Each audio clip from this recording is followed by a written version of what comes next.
Welcome to Mommispace, the podcast for moms of all stages.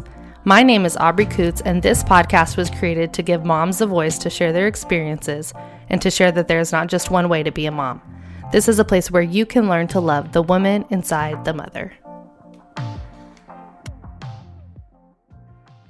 Welcome back to Mommispace. This is Aubree, and today I'm here with Kaye Genin, and we've connected recently for some very exciting reasons. She is going to be the new Mommispace host. So, Kaye, welcome to Mommispace. Hey. I'm thankful that through Bree, and I think it was through her husband or just through mutual friends and family, she knew you and connected us. And I'm really excited to pass on this podcast to someone else that's excited about just getting to talk to and learn from other moms and encourage each other. So yeah, I'm really excited to have you take over all of these things. I'm so excited. Yeah. So just briefly, like to give our listeners like a little update on myself. So about this time last year, April of last year, is when Bree, the previous host before me, reached out and asked me about taking over Mommispace, which I was super honored that she even, thought of me.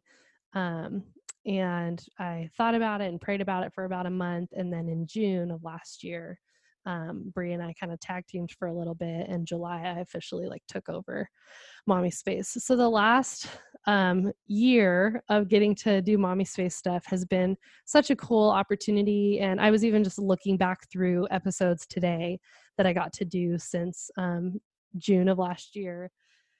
And just thinking about all the things that I've learned from so many amazing women. And it's just been like a really cool thing to get to be a part of. And I'm really excited for you, Kaye, to get to continue to interview different moms and learn from them. And I know you said you've already gotten started on that, so I'm excited to hear this in the near future. But for myself, in the last couple months, I started homeschooling my oldest son. And now with everything going on with coronavirus, now my whole family's home. So I'm already planning on homeschooling my second son starting in the fall. But now that just got a little head start with everything. But in that, I kind of came to a place where I felt like I was just saying yes to a lot of things and doing a lot of things, and felt like I wasn't prioritizing my family as well as I wanted to in this season. And even personally, things that I wanted to be growing in and reading and spending more time in for personal development and spiritual development, being a follower of Jesus, wanting to do even ministry things well and be involved in my church well. I just kind of spent a lot of time thinking through and praying through if Mommispace is something that I could continue to do well in this season, and kind of came to the conclusion that it was a really great year of getting to be a part of it. But I'm excited to see what God has next for me personally and for my family and the things that we want to be moving towards. So all that to say, I'm not leaving it all on any bad terms or hard terms. Well, hard in the sense that it's sad because it was really sweet to be a part of it. But I'm really excited for Kaye to be stepping in and taking over this position of getting to host Mommispace. And I'm really excited to hear just about things that she wants to do with it. So that's kind of what this episode's about today. I'd love to just start off, Kaye, by hearing a little bit about you and about your journey into motherhood, as well as things that you're excited about doing with Mommispace. So take it away. Okay. Hi. My name's Kaye Genin. I am kind of newly married 2 years ago. My husband, Chris, and I got married. We quickly moved to our first position as pastors in a small town in Wisconsin, and we are still there. We recently had a baby boy named Gideon. He's 5 months old now. We're venturing through starting solids, so that's the time of life we're in right now. Nice. Um, One thing I've really loved, I'm a young mom, I'm 23, and I've really enjoyed, I don't know, there's something about once you join the mom club, a lot of things just make sense, and it's very easy to connect with other women. I think I never knew how, and maybe this is a bad thing, but I never knew how much being a mom would just kind of, um, like every part of me just fits into it somehow. And then when you're talking to other women where that's so much of your life, it's so easy to like bridge the gap by talking about like, what are your favorite baby things and what do I do about this and my baby won't sleep, and then you end up forming these like friendships and you find encouragement. And so I've really loved being part of the club, and just seeing it as an opportunity to connect with women and encouraged and be supported. I This is just all popping into my head right now as we're talking, You're but good. um, I think we live in a world where women are encouraged to be friends with one another. It's often like really competitive, and just not like, we don't support each other super well all the time.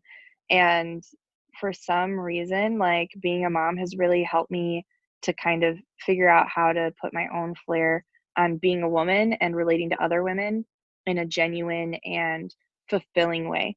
Um, and that's really beautiful to me, that it's not just, I don't know, it's not just like Cosmo. Like you Yeah. can talk about things that are deeper than that.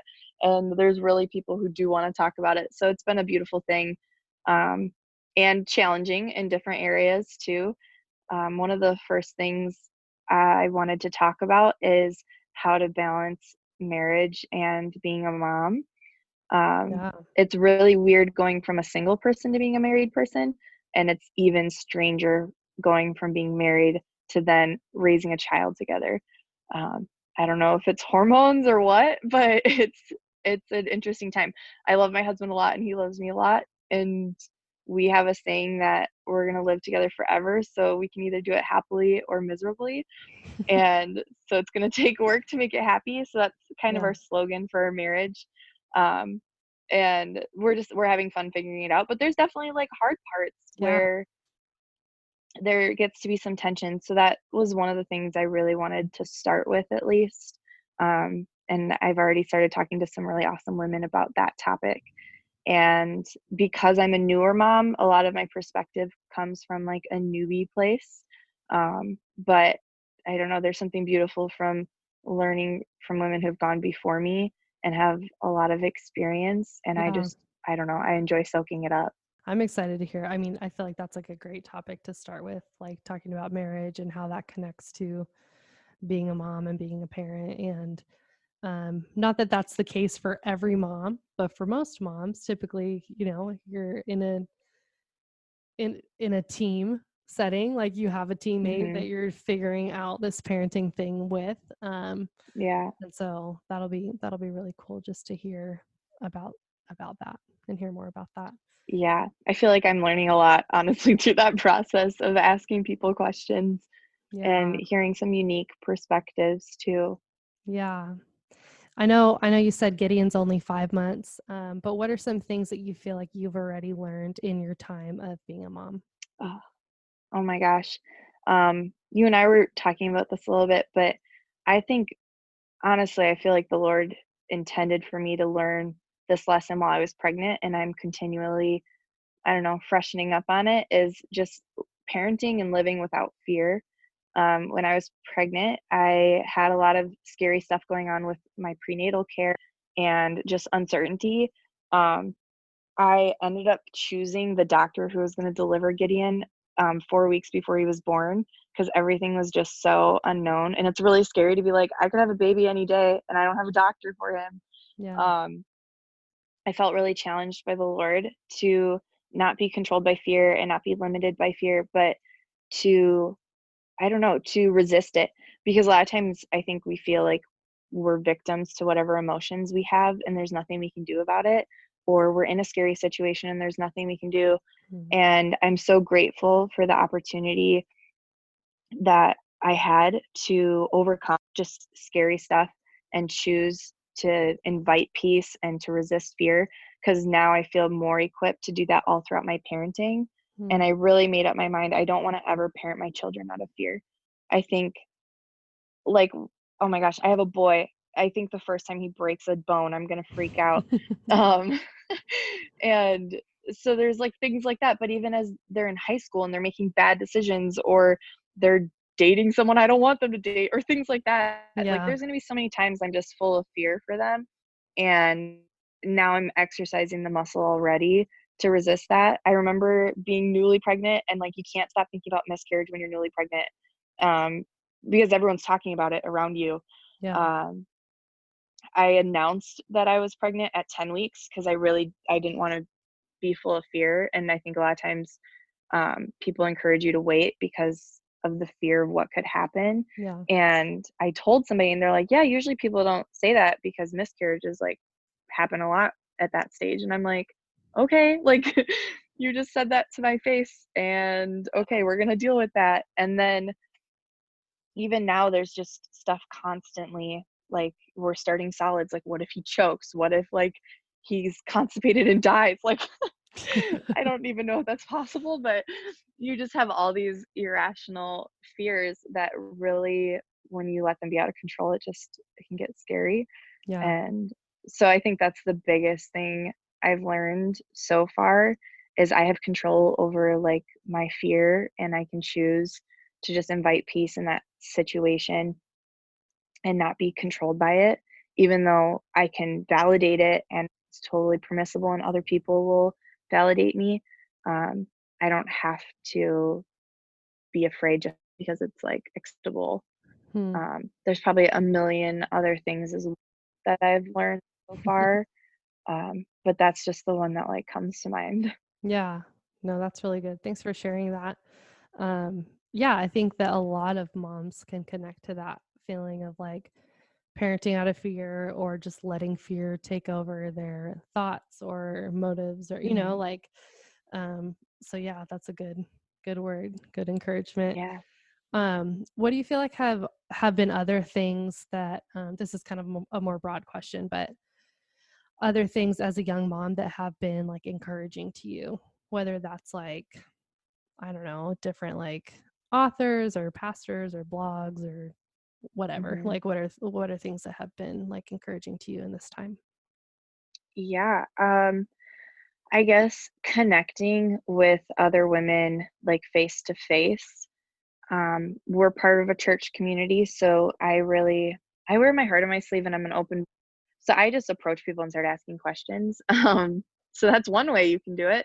But I really enjoy just connecting with people who have gone before me in this journey called motherhood, Yeah. and asking about different things, and just being okay with not being a stereotype is that's a whole other thing I guess we could talk about.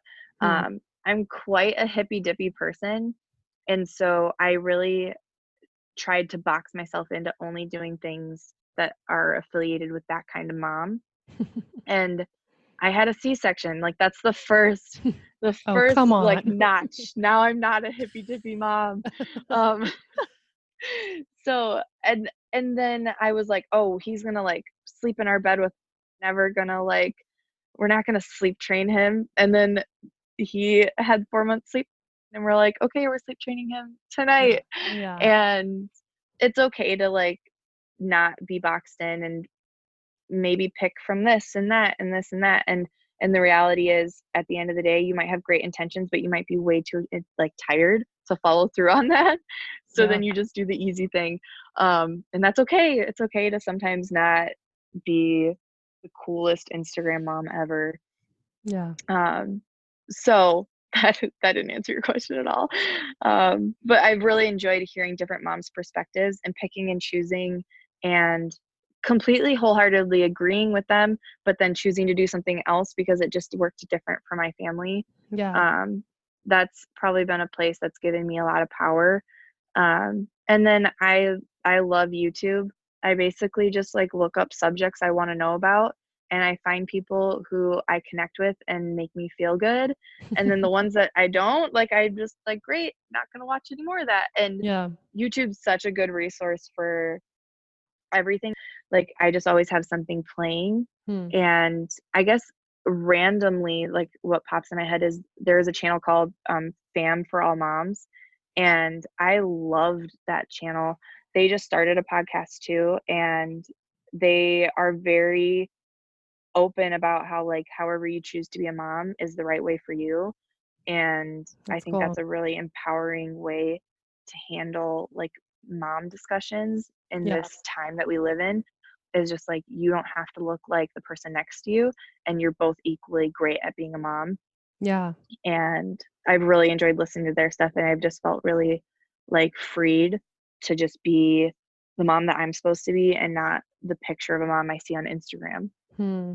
Thanks for sharing that. And yeah, that's a great reminder. I ended up like, I just recently got back on Instagram, but I took about 6 weeks off, which I think my mind and soul just needed, because I was getting caught up in that comparison game of like, even Hmm. like subconsciously, it wasn't like, man, I wish I could do, but I think like in the back of my mind, it was like, well, so and so's like making like a delicious gourmet meal every night, and so is like doing all these Hmm. fun activities with their kids every day. And so, where it's like I just needed to stop and like Yeah. realize like I'm doing enough for my kids, like, and I'm not perfect in it, Hmm. and there's always room for growth. And but I think, yeah, when you're starting to compare to other moms, it's like you're missing out on like Yeah. what your journey to motherhood, or what your,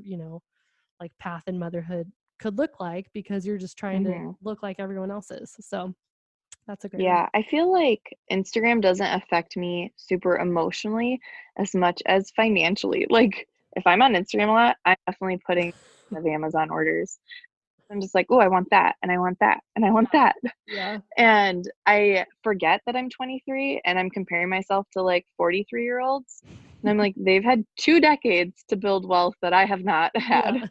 Yeah. So it's okay to not be at the same level. Yeah. Yeah. That's a good point.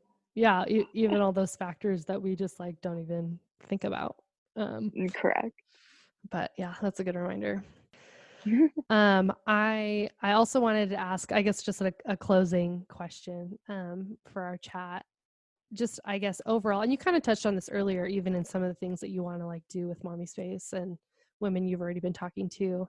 But I think like overall, what would you say is like your hope? Maybe not your hope. Overall, what would you say is the vision that you have for Mommispace? Like why should Mommispace continue? Yeah, that's a valid question. In the world of 1,000 mom podcasts, why should Mommispace continue? Um, I really, I think I've seen it a little bit. I've seen a little bit where we have a place where moms can be vulnerable and genuine and transparent, but I still don't think it's the majority of the World Wide Web, right? We still Yeah. see all those pretty bento boxes, and if you're the bento box mom, cool. Like again, like you don't have to be a stereotype. Yeah. If you're like the bento box mom but you never clean your house, like that's awesome. But I think there's just not a lot of representation of moms who are like a variety of all those different stereotypes, Yeah. and that it's okay to not be 100% one thing. And a lot of times it feels so shallow, or there's just like it's so polarized too. We like being pregnant. Oh my gosh. I was like, every decision I make, someone's angry. Like Yeah. both sides of it, they're angry about it. Yeah. And I'm like, it's not your baby, it's okay. Yeah. And so I've loved searching out a community, and I'd love to create a community where women can just try their best and that's good enough.